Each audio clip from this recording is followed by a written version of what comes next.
मैं Daljeet Singh DS study video में आपका स्वागत है। आज हम पढ़ने वाले हैं विद्युत। तो विद्युत का यहाँ पे आंकिक प्रश्न है। इसके पहले हम वीडियोस बना चुके हैं, तो वहाँ पे उसके पहले के वीडियो देखना चाहते हैं हमारे प्लेलिस्ट में जाएगा, वहाँ पे इसके पहले का वीडियोस मिल जाएगा। और वहाँ पे भी हम 2 क्वेश्चन हल करवा चुके हैं और इसके पहले का सभी सूत्रों, ओम का नियम, विशिष्ट प्रतिरोध, इन सभी के बारे में हम पढ़ाए हुए हैं। ठीक है, तो वहाँ पर आप जाएंगे तो आपको प्लेलिस्ट में मिल जाएगा। आप एक पहले क्वेश्चन से हल करते हैं। संलग्न चित्र में दिए गए विद्युत परिपथ में A, B बिंदु के बीच परिणामी प्रतिरोध का मान ज्ञात कीजिए। तो यहाँ से A से B के बीच में हमें परिणामी प्रतिरोध ज्ञात करना है। देखिएगा ये यहाँ पे 3 ओम 4 ओम 5, यहाँ पे 2 ओम 3 ओम 4 ओम, इन तीनों का हमें क्या निकालना है, यहाँ पे प्रतिरोध निकालना है। यहाँ पे कौन से क्रम में है ये, यहाँ पे ये ऐसे हल करते हैं। ये तीनों श्रेणी क्रम में है। कौन से क्रम में है, ये तीनों श्रेणी क्रम में है। तो श्रेणी के ऊपर सूत्र लगाएंगे। तो यहाँ पे R बराबर हो जाएगा R1 plus R2 plus R3। तो यहाँ पे R1 का मान कितना है, यहाँ पे इसे मानते हैं R1, इसे मानते हैं R2 और इसे मानते हैं R3। R1 का मान है 2 ओम प्लस R2 का मान है 3 ओम प्लस R3 का मान है 4 ओम। जोड़ लेंगे तो 3 2 5 4 9 ओम यहाँ पे निकल जाएगा। यहाँ पे इसे हम मानते हैं R डैश। ठीक है, तो यहाँ पे R डैश का मान क्या निकला, इन दोनों का प्रतिरोधों का मान, तीनों के प्रतिरोधों का मान कितना निकला, 9 ओम। ठीक है, कितना निकला, 9 ओम। तो अब यह इसके समांतर हो जाएगा। क्या हो जाएगा, यहाँ पे इसके यह समांतर हो जाएगा, आमने सामने हो जाएगा। तो समांतर हो जाएगा तो समांतर क्रम का सूत्र लगा लेंगे। यहाँ पे हम 1/में R डबल डैश बराबर 1/में R, यहाँ पे जो समांतर क्रम में हो जाएगा तो यहाँ पे R डैश प्लस यहाँ पे R ट्रिपल डैश, इसे मानिएगा। नीचे वाले को हम क्या मानते हैं, यहाँ पे आगे वाले को मानते हैं R डैश, ऊपर वाले, या फिर ऐसे करिए, यहाँ पे इसे मान लीजिएगा, ऊपर वाले को हम मानते हैं। यहाँ पे अब दोनों ये हट गया तो यहाँ पे इसे R1 मान लेते हैं, इस वाले को मान लेते हैं R2। सीधे सीधे R1 R2 हो जाएगा। तो यहाँ पे 1/में अब ऊपर वाला क्या मान रहे हैं, R1, इसका मानते हैं R1। तो यहाँ पे इसका मान कितना हो जाएगा, 9 ओम प्लस, अब नीचे दोनों का तीनों को मिला करके कितना निकला है, 9 ओम। तो यहाँ पे भी इसका मान कितना हो जाएगा, 9 ओम। तो यहाँ पे R2 का मान क्या लेंगे, 9 ओम बराबर। यहाँ पे दोनों का देखेगा तो संख्या समान है, आपने भिन्न पढ़ा होगा। तो यहाँ पे दोनों की संख्या जब समान होती है तो एक ही लिखा जाता है यहाँ पे, और ऊपर की संख्या क्या होती है, आपस में जुड़ जाती हैं। तो यहाँ पे 1 1 2/9 ओम हो जाएगा। तो यहाँ पे 1/में R डबल डैश बराबर हो जाएगा 2/9 ओम। तो यहाँ पे तिरक गुणा कर लेंगे तो यहाँ पे R डबल डैश का मान निकाल लेंगे।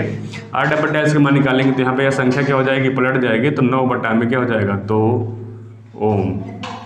यही हमारा क्या हो जाएगा, परिणामी प्रतिरोध हो जाएगा। ऐसे ही परिणामी प्रतिरोध का मान हमें ज्ञात करने के लिए कहा गया था। तो R बराबर कितना हो गया, 9/2 ओम।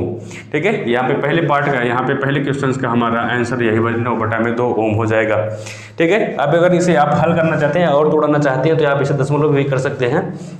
आप अगर 2 से भाग दे देते हैं तो यहाँ पे 2 चौके 8, 4.5 ओम भी आ जाएगा।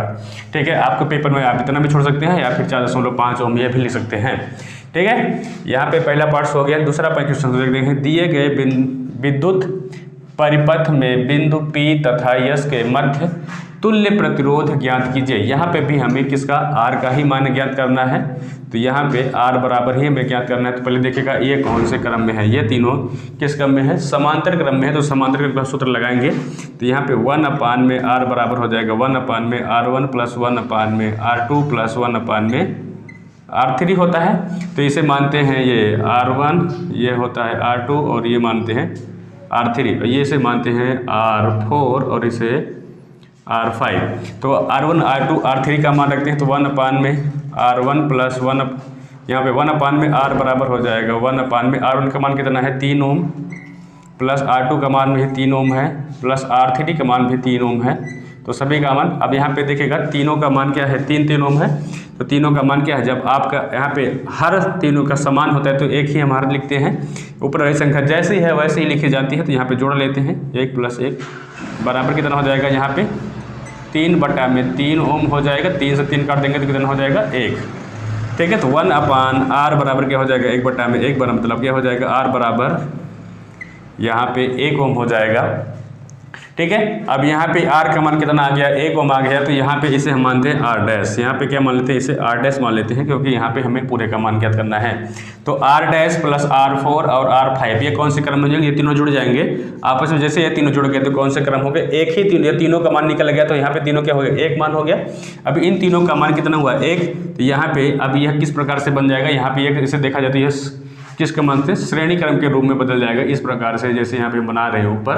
तो यहाँ पे R डैश का मान हो जाएगा और ये R4 और ये हो जाएगा R5। तो यहाँ पे R डैश का मान 1 है, R4 का मान कितना है, 4 है, और R5 का मान कितना है, 4 है। ठीक है, तो इस प्रकार से रूप में बदल जाएगा। तो यहाँ पे ये कौन से क्रम में हो जाएगा, श्रेणी क्रम में हो जाएगा। ठीक है, तो यहाँ पे श्रेणी क्रम का सूत्र लगा देंगे। तो यहाँ पे हम लगा रहे हैं नीचे, यहाँ पे R बराबर क्या हो जाएगा, R dash plus R4 plus R5। तो यहाँ पे मान लगते हैं R डैश का मान कितना आया है, 1 आया है। तो 1 प्लस 4 प्लस 4 ओम। ठीक है, 4 4 8 1 9, पूरा कितना आंसर आ जाएगा, यहाँ पे 9 ओम हमारा क्या हो जाएगा, आंसर आ जाएगा। दूसरे पार्ट भी करके आपका जहाँ पे तुल्य प्रतिरोध ज्ञात करना था, तुल्य प्रतिरोध कितना आ गया हमारा, 9 ओम आ गया। ठीक है, तो यहाँ पे तुल्य प्रतिरोध का मान भी 9 ओम आ गया। तो दूसरे पार्ट का भी, हमारे दूसरे क्वेश्चन का भी क्या हुआ, आंसर आपका आ गया।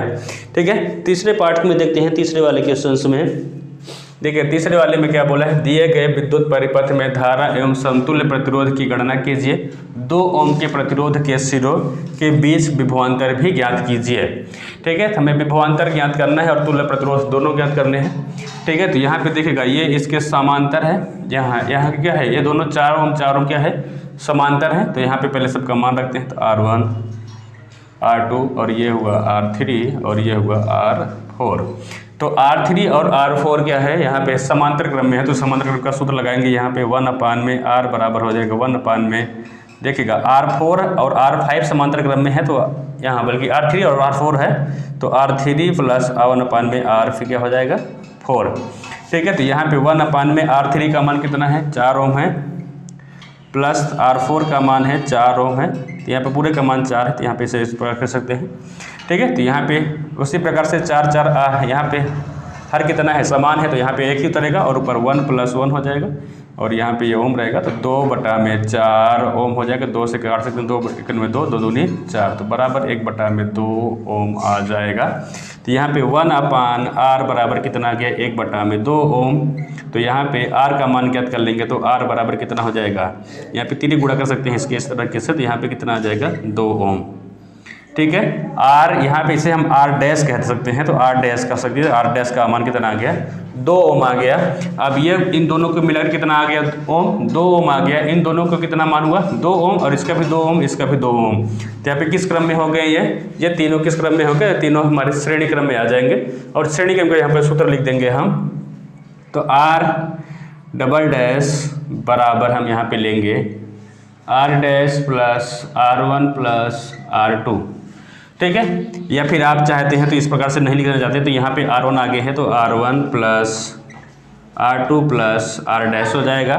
ठीक है, R1 का मान कितना है, 2 ओम है, प्लस R2 का मान भी 2 ओम है, प्लस R डैश का मान कितना है, अभी हमने निकाला है, कितना है, 2 ओम है। तो इसको जोड़ लेंगे, 2 2 2 कितना हो जाएगा, 6 ओम। यहाँ पे R डबल डैश का जो मान हुआ, R डबल डैश का मान हो कितना हुआ, 6 ओम। ठीक है, यहाँ तक आपको दिख रहा है। अब देखिए यहाँ पे हमें क्या करना है, यहाँ पे हमें तुल्य प्रतिरोध हमारा, बल्कि समतुल्य प्रतिरोध क्या हुआ हमारा ज्ञात हो गया, कितना आ गया, 6 ओम आ गया। तो हमें अब यहाँ पे 2 ओम के प्रतिरोध के सिरों के बीच विभवांतर ज्ञात करना है। तो चाहे जो हम चाहे इसको ले लें या फिर इस वाले को ले लें, कोई एक को लेते हैं 2 ओम का। यहाँ पे विभवांतर हमें ज्ञात करना है इसका 2 ओम का लेकर के। तो यहाँ पे ओम के नियम से देखा जाए तो V बराबर क्या होता है, IR होता है। तो हमें विभवांतर ज्ञात करना है। तो V बराबर क्या है, I का मान दिया हुआ है, कितना है, 6 वोल्ट है।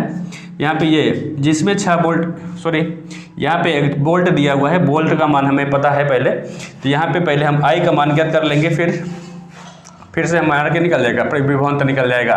तो पहले हम यहाँ पे किसका विभवांतर का मान दिया है, I का मान नहीं दिया, R का मान हमें अभी नहीं निकाला है, 6 ओम। तो पहले हल करते हैं। तो यहाँ पे देखिएगा I का मान निकालते हैं। तो I बराबर क्या हो जाएगा, V/R। तो यहाँ पे I बराबर क्या हो जाएगा, I बराबर V का मान कितना दिया है, 6 वोल्ट, R का मान कितना है, 4 ओम है। यहाँ पर कि 6 ओम है, यहाँ पे हमने निकाला अभी 6 ओम, तो 6 ओम है, तो यहाँ पे आई बराबर कितना हो जाएगा, 6 काट देंगे तो क्या हो जाएगा यहाँ पे, अगर इन दोनों का मात्रक हटा दे तो यहाँ पे आई का मात्रक क्या होता है, एम्पियर होता है, ठीक है। तो एम्पियर लिखेंगे 6 बराबर क्या हो जाएगा 1 एम्पियर। यहाँ पे आई का मान कितना आया, 1 एम्पियर आ गया। जब आई का मान 1 एम्पियर आ गया तो यहाँ पे हम निकाल सकते हैं कि यहाँ पे क्या निकालना है, हमें विभवांतर ज्ञात करना है। तो अब हाँ आई का मान पता है, आर ओम के ऊपर हमें ज्ञात करना है, तो यहाँ पे V बराबर क्या हो जाएगा, आई आर हो जाएगा। तो देखिए V का मान हमें ज्ञात करना है, आई का मान अभी हमने निकाला है कितना है 1 एम्पियर है, इंटू आर का मान कितने हैं 2 ओम पे निकालना है, तो यहाँ पे आर का मान कितना रखा जाएगा 2, तो यहाँ पे विभवांतर का मान क्या होता है, वोल्ट होता है, तो V बराबर क्या हो जाएगा 2 एकड़ में 2 वोल्ट। ठीक है, यहाँ तक हमारा क्या हुआ, आंसर आ गया। अगर आपको हमारा वीडियो अच्छा लगे तो हमारे चैनल को आप सब्सक्राइब कर लीजिएगा, हमारे वीडियोज़ को आप लाइक करना ना भूलें। आज के लिए बस इतना ही, धन्यवाद।